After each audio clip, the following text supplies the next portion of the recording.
Ang dagit aba'y damang-dama sa'king kalam ng punong-puno ng pananabik at ng kabalalim.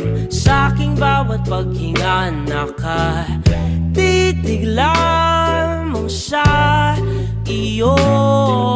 Naglakad ka ng dahan-dahan sa pasilyo tungo sa altar ng simbahan.